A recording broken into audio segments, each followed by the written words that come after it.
The University of Melbourne Virtual Reality Temporal Bone Surgery Simulator was developed as a training platform for ear surgeons.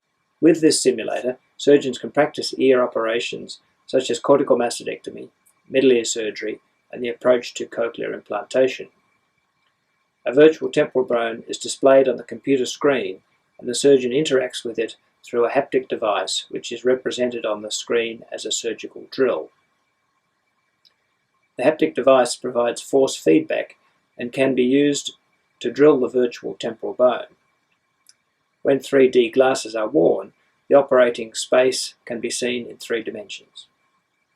The keyboard, mouse, and the MIDI device are used as input devices to change settings such as the burr size, magnification level, and burr type.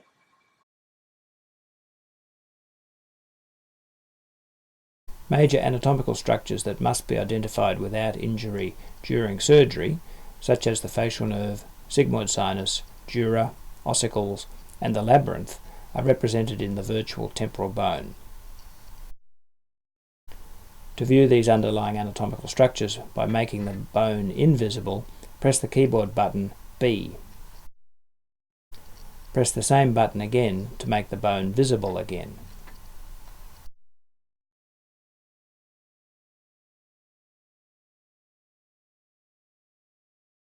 Lift the stylus of the haptic device away from the device body until you can see it in the operating space as a surgical drill. Move the drill to touch the bone. You will feel the hardness of the bone through the haptic device when the drill touches the bone.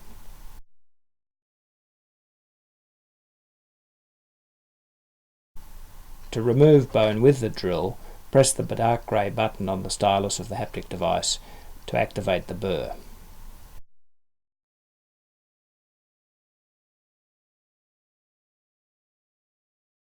To rotate the specimen, move the mouse, or cursor, to the end of the bone, press the left mouse button and drag in the direction you want to rotate while holding the mouse button down.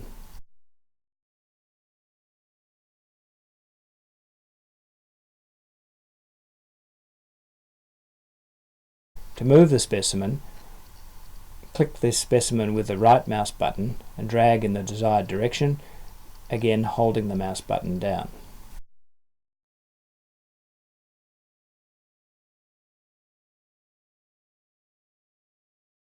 To change from a cutting burr to a diamond burr or vice versa, press the button marked burr type on the MIDI device.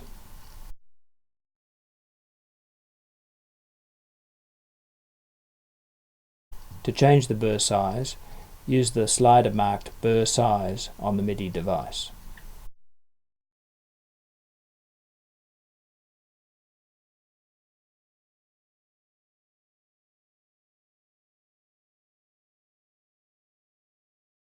To change magnification, use the slider marked zoom on the MIDI device.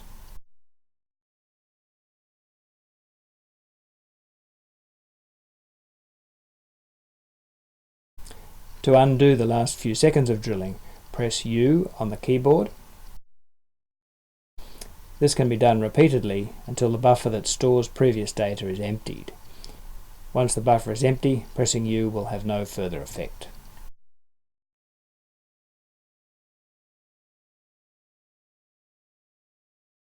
To save the end product of a procedure, press S on the keyboard.